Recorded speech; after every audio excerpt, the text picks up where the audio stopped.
శ్రీమాత్రే నమః. జై మాతాది. భక్తులకు నమస్కారం. ఈరోజు విషయం ఏమిటంటే, ఎటువంటి భక్తుల్ని అమ్మవారు తొందరగా అనుగ్రహిస్తుంది, మనం ఎటువంటి పూజలు చేయడం వలన అమ్మవారి యొక్క అనుగ్రహాన్ని తొందరగా పొందగలుగుతాము అనేటటువంటి విషయాన్ని తెలుసుకునే ప్రయత్నం చేద్దాం. ఇది సులభంగా అర్థం కావడం కోసం ఒక చిన్న కథ చెప్తా వినండి. పూర్వకాలంలో ఒక గురువుగారు ఆశ్రమాన్ని నడుపుకుంటూ ఉండేవారు. ఆయన దగ్గర కొంతమంది విద్యార్థులందరూ ఉండి ఆ సమయంలో విద్యను నేర్చుకునేవారు. ఆ గురువుగారి దగ్గరికి ఒక భార్యాభర్త ఇద్దరు వచ్చి వాళ్ళ బాబుని తీసుకొచ్చి, గురువుగారు, ఈ బాబు మందబుద్ధితో ఉండడం వలన, అంటే కొంచెం బ్రెయిన్ డెవలప్ కాకపోవడం వలన మేము చెప్పిన మాటలు వినట్లేదు, ఊర్లో ఉండి కూడా అందరితో గొడవలు పెడతా ఉండు, దానివల్ల చాలా ఇబ్బందులు వస్తున్నాయి, అందుకే మీ దగ్గరనే ఉంచుకొని వారికి కొంచెం ఎలాగైనా చేసి మంచి మార్గంలోకి తీసుకువెళ్ళి కొంచెం మంచి బుద్ధి నేర్పించండి అని చెప్పేసి చెప్తారు. సరే అమ్మ, ఉండనియండి, ఉంచుకోండి, కొన్ని రోజులైన తర్వాత మారుతుండొచ్చేమో, చూస్తాను నేను కూడా అని చెప్పేసి ఉంచుకుంటాడు. వాళ్ళు పోయేటప్పుడు ఏమంటారంటే, మా వాడు ఆకలి మాత్రం కొద్దిగా ఎక్కువగా ఉంటుంది, అది కూడా కొద్దిగా చూసుకోండి గురువుగారు అని చెప్పేసి తల్లి ప్రేమతో చెప్పిపోతారు. సరే మంచిది అని చెప్పేసి ఉంటాడు. అన్న తర్వాత శుక్రవారం రోజు మాత్రం ఉపవాసం ఉంటాం మేము, ఆ రోజు మాత్రం ఎటువంటి వంట చేయరు అని చెప్పేసి అంటాడు. అప్పటి నుంచి ఆ బాలుడికి నాకు శుక్రవారం రోజు అన్నం పెట్టరు అని ఫిక్స్ అయిపోతుంది. తర్వాత ప్రతిరోజు గురువుగారి దగ్గరికి వచ్చి, శుక్రవారం రోజు నాకు అన్నం పెడతావా పెట్టవా, నాకు భోజనం ఉందా లేదా అని చెప్తుంది, అడుగుతూ ఉంటాడు. అది శుక్రవారం రోజు చూద్దాంలే అని చెప్పేసి గురువుగారు దాన్ని అలాగే దాటవేస్తూ వస్తాడు.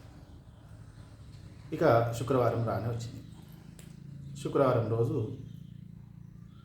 బాబుకి అసలు వంట వండుతురా లేదా అని చెప్పేసి చూద్దామని మొత్తం ఎక్కడ చూసినా కూడా ఎక్కడోళ్ళు అక్కడ ఉపవాసంలో ఉండి ఎవరు చదువుకునేది వాళ్ళు చదువుకుంటుంటారు, ఎవరు చేసేటటువంటి పనులు వాళ్ళు చేస్తారు. చక్కగా గురువు గారి దగ్గరికి పోతాడు. పోయి, ఇక్కడ ఏం వంటలు ఏం వండట్లేరు, ఏం చేస్తలేరు, నాకు భోజనం ఎట్లా అని చెప్పేసి అడుగుతాడు. అడగగానే గురువుగారు ఏం చేస్తారంటే, సరే మంచిదిలే అని చెప్పేసి ఇంకొక పిల్లగాన్ని పిలిచి, ఇతనికి తినడానికి అవసరమైనంత, వండుకొని తినడానికి అవసరమైనటువంటి సరుకులు ఏవైతే ఉంటాయో అవన్నీ ఇచ్చి పంపి బయట ఎక్కడైనా కూర్చొని అక్కడే వండుకొని తినేసి వస్తాడు, ఇక్కడ మాత్రం వండేది లేదు అని చెప్తాడు. సరే మంచిదిలే అని చెప్పేసి ఆ సరుకులన్నీ ఇస్తే అవన్నీ పట్టుకొని పోతాడు. ఇక అడవిలో పోయి ఒక దగ్గర కూర్చొని మొత్తం వండుతాడు. ఆయనకు వచ్చినట్టు అన్నీ ఏం కావాలన్నా అది వండుకొని కూర్చుంటాడు. పోయేటప్పుడు గురువుగారు ఏం చెప్తారంటే, నువ్వు వండిన దాంట్లో నుంచి అమ్మవారికి నైవేద్యం పెట్టాలి, పెట్టిన తర్వాతనే తినాలి అని చెప్తాడు. సరే మంచిదిలే అని చెప్పేసి పోతాడు. పోయిన తర్వాత వంట అంతా అయిపోయిన తర్వాత అమ్మవారికి నైవేద్యం పెడతాడు. అక్కడ పెట్టేసి, మరి నైవేద్యం పెట్టినాం కదా అంటే అమ్మవారు వచ్చి తినాలేని కదా, ఎంతసేపటికి అమ్మవారు రాదు. రాకపోతే కొద్దిసేపు చూస్తాడు, చూసి గట్టిగా అంటాడు, అమ్మ నువ్వు వచ్చి తింటేనే నేను తినేది, అప్పటిదాకా నేను తినకుండా ఉండలేను, నాకు ఆకలి అవుతుంది, నువ్వు తొందరగా వచ్చి తిను అని చెప్పేసి అంటాడు. అంటే అమ్మవారు వస్తుంది. అమ్మవారు వచ్చి కూర్చొని నాకు వడ్డించు అంటుంది. సో ఆ నైవేద్యం తీసుకొచ్చి అమ్మవారికి ఇచ్చేస్తాడు, తింటుంది. తిన్న తర్వాత సరిపోలేదు, ఇంకొంచెం పెట్టండి. ఆయన వండుకున్నది ఒకటే మనిషికి, ఆ బాలుడు వండుకుంది. ఆ ఒక మనిషికి వండింది మొత్తం అమ్మవారు తినేస్తాడు. తినేయగానే ఇలా చూస్తాడు, మరి ఇవాళ శుక్రవారం ఆడికి పోతేనేమో భోజనం పెట్టరు, ఇక్కడ వండిందంతా అమ్మవారు తినేసింది, మరి నా పరిస్థితి ఏందా అని చెప్పేసి అనుకొని, ఇవాళ నాకు శుక్రవారం ఒక పొద్దే, ఇంకా నేను ఇవాళ నాకు భోజనం దొరకదులే అని చెప్పేసి మళ్ళీ డీలా పడుకుంటూ ఆశ్రమానికి వస్తాడు. వచ్చి మళ్ళీ శుక్రవారం వస్తుంది. శుక్రవారం రాగానే అప్పుడు మళ్ళీ గురువుగారి దగ్గరికి పోయేసి, మరి నాకేమో ఇస్తే నేను కూడా పోయి వండుకొని తింటా, నేను ఇక్కడ ఉండలేను, నాకు ఆకలి అవుతుంది అండి, నాకు కొంచెం ఎక్కువ కావాలి, మీరు కొంచెం తక్కువ ఇస్తూ సరుకులు అని చెప్పేసి అంటాడు. ఎక్కువ సరుకులు ఎందుకంటే సరే వీనికి ఆకలి ఎక్కువ కదా, కొద్దిగా ఎక్కువ తింటాడేమో అన్న ఉద్దేశంతో గురువుగారు సరే ఇంకొంచెం ఎక్కువ వేసి పంపిపో అని చెప్పేసి అంటాడు. అవి తీసుకొని పోతాడు.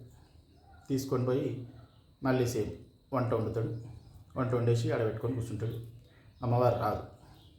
మళ్ళీ గట్టిగా అంటాడు, అమ్మవారు ఏం చేస్తున్నావు, నువ్వు రా, ఇంకెప్పుడు వచ్చి తింటావు, నాకు ఆకలి అవుతుంది, చాలా లేట్ అయింది, తొందరగా రా అని చెప్పేసి అంటాడు. రాదు.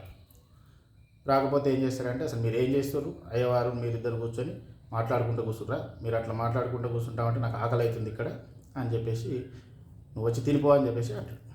ఎప్పుడైతే అయ్యవారిని తలుసుకోగానే అమ్మ అయ్య అంటే అమ్మవారు శివుడు ఇద్దరు ప్రత్యక్షమై చూస్తాడు. వాళ్ళిద్దరిని చూడంగానే ఈ బాబుకి పిల్లగాడికి ఏమైతే అంటే గుండె జల్లుమంట. నేను వండిందే ఇద్దరు మనుషులు అన్నాం, ఇద్దరు వచ్చారు, ఇద్దరు మొత్తం తినేసిపోతారు, నాకు ఇవాళ కూడా శుక్రవారం ఉపవాసమే, నాకు భోజనం మిగిలదిగా అనుకుంటాడు. సరే వచ్చారు కదా కూర్చొని తిండ్రి అని చెప్పేసి ఆ వండింది మొత్తం వాళ్ళకి పెట్టేస్తాం, మొత్తం తినేస్తారు, వెళ్ళిపోతారు. మళ్ళీ డీలా పడుకుంటూ ఆశ్రమానికి వస్తారు.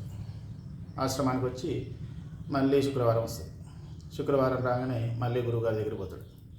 పోయి అయ్యా పరిస్థితి ఏంది, నాకు ఇంకొంచెం ఎక్కువ కావాలి సరుకులు అని చెప్పేసి అంటాడు. అంటే గురువుగారు ఏం చేస్తుంటే సరే అయిపోయి ఇంకొన్ని ఎక్కువనే వానికి సరిపోవట్లేదేమో అని చెప్పేసి అంటే ఇంకొంచెం ఎక్కువనే ఇస్తాడు. పోయి మళ్ళీ వంట చేస్తాడు, మొత్తం రెడీ చేసి పెడతాడు. నైవేద్యం పెట్టి అమ్మ వచ్చి తినిపో, నువ్వు తింటే నేను తినేది కదా, నాకు ఆకలి అవుతుందని చెప్పేసి అంటాడు. అమ్మవారు రాదు. అయ్యవారిని తీసుకొని వచ్చి తినిపో ఇప్పటికైనా కానీ అని చెప్పేసి అంటాడు. అయినా కానీ రాదు. అలా కొద్దిసేపు కలుస్తుంది, ఆకలి అవుతుంటుంది. పిల్లగాడు కదా వెంటనే ఏమంటాడంటే, మీరిద్దరు ఏం చేస్తారు, మీ పిల్లలతో ఆడుకుంటురా అని చెప్పేసి అంటాడు. ఎప్పుడైతే పిల్లలు అని చెప్పేసి అన్నారో వెంటనే అమ్మవారు శివుడు తర్వాత వినాయకుడిని కూడా తీసుకొని వస్తారు. ముగ్గురు వచ్చి కూర్చొని రెడీ ఉంటారు. నైవేద్యం పెట్టి వడ్డించు అని చెప్పేసి అంటారు. ఆ ముగ్గురు రాగానే మళ్ళీ పిల్లగానికి ఇంక అయిపోయింది, ఈరోజు కూడా నాకు భోజనం లేదు, ఈ శుక్రవారం కూడా శుక్రవారం అవుతుంది నాకు అనుకుంటాడు. అలా ముగ్గురిని చూస్తాడు, అర్జునే చూస్తాడు. సరే అని చెప్పేసి ముగ్గురికి వడ్డిస్తాడు. ఇక తినేసేది వచ్చారు కదా, వండిన కాడికి తినండి అని చెప్పేసి అంటారు. మొత్తం ముగ్గురు తినేసి వెళ్ళిపోతాడు. వెళ్ళిపోగానే మళ్ళీ డీలా పడుకుంటూ ఆశ్రమానికి వచ్చేసి ఆశ్రమంలో ఉంటాడు. మళ్ళీ శుక్రవారం వస్తుంది. మళ్ళీ శుక్రవారం రాగానే సేమ్ గురువుగారి దగ్గరికి పోయి, గురువుగారు నాకు చాలా ఎక్కువ సరుకులు కావాలి, కొన్ని ఇస్తే సరిపోదు, ఆడ చాలా మంది వస్తారు తినడానికి అని చెప్పేసి అంటాడు. గురువుగారికి డౌట్ వస్తుంది, ఎవరు తిన్నా ఒక మనిషి అన్నది తింటాడు, ఇద్దరు మనుషులు అన్నది తింటారు, బాగా ఎక్కువ తింటే ముగ్గురు మనుషులు అన్నది తింటాడు, ఇంకెక్కువ సరుకులు కావాలి, చాలా కావాలి నాకు అని చెప్పేసి అంటే ఇవన్నీ తీసుకుపోయి వీడు ఎక్కడైనా అమ్ముకుంటుండా ఏంది అనేటటువంటి అనుమానంతో సరే నీకు ఎన్ని కావాలని అన్ని తీసుకొని పో అని చెప్పేసి వాడు పిల్లగాడు పోయి వంట వండుకునే ప్లేస్ దాకా ఎక్కడి దాకా అయితే పోతుండో అక్కడి వరకు ఎవరికి కనపడకుండా గురువుగారు కూడా అనుమానం రాకుండా వాడి వెనకాల వెళ్తాడు. అక్కడికి పోయిన తర్వాత మొత్తం వంట వండుతాడు, అన్నీ రెడీ చేస్తాడు, ఆడ పెడతాడు, నైవేద్యం పెడతాడు, పెట్టి కూర్చుంటాడు. గురువుగారికి కూడా ఏం అర్థం కాదు, నైవేద్యం వాడు పెట్టిండు కూర్చుండి ఏం చేస్తుండ అని చెప్పేసి. ఇంతకు మళ్ళీ అమ్మవారిని పిలిస్తే రాదు. పోనీ మీ శివుని తీసుకొని వినాయకుడిని తీసుకొని రా, వచ్చి తినేసిపో అని చెప్పేసి అంటాడు. రాదు. గురువుగారికి ఏం అర్థం కాదు, వండిండు వీడికి ఆకలికి వండలేడు, ఇంతసేపు ఎందుకు వెయిట్ చేస్తుండ అనే విషయం గురువుగారికి కూడా అర్థం కాదు. చూసి ఇంకా కొద్దిసేపు అయినాక ఏం చేస్తారంటే, అసలు నువ్వు ఏం చేస్తారు అక్కడ, మీరు నాకు ఇక్కడ ఆకలి అవుతుంటే మీరు అందరూ అక్కడ కూర్చొని మీరు మాట్లాడుకుంటా ఆటలు ఆడుకుంటా పాటలు పాడుకుంటూ కూర్చుంటారా, ఏం చేస్తారు, నాకు వచ్చేసి ఆకలి అవుతుంది ఇక్కడ అని చెప్పేసి అంటాడు. ఆ మాట అనగానే వాళ్ళకి అమ్మవారికి అయ్యవారికి సంబంధించినటువంటి పరివారం మొత్తం కూడా వస్తారు. అందరూ అక్కడ వచ్చి కూర్చొని ఆ వండింది మొత్తం తింటున్నారు. ఇక్కడ చూడండి, గురువుగారు ఎంతోమంది విద్యార్థులకు విద్య నేర్పి ఎన్నో విద్యలు నేర్చుకొని ఉన్నటువంటి వ్యక్తికి కూడా ఒక అమాయకమైనటువంటి బాలుడు మనసులో ఎటువంటి కల్మషం లేకుండా అమ్మవారిని వేడుకోవడం వలన అమ్మవారి ఆయన ప్రత్యక్షమైంది.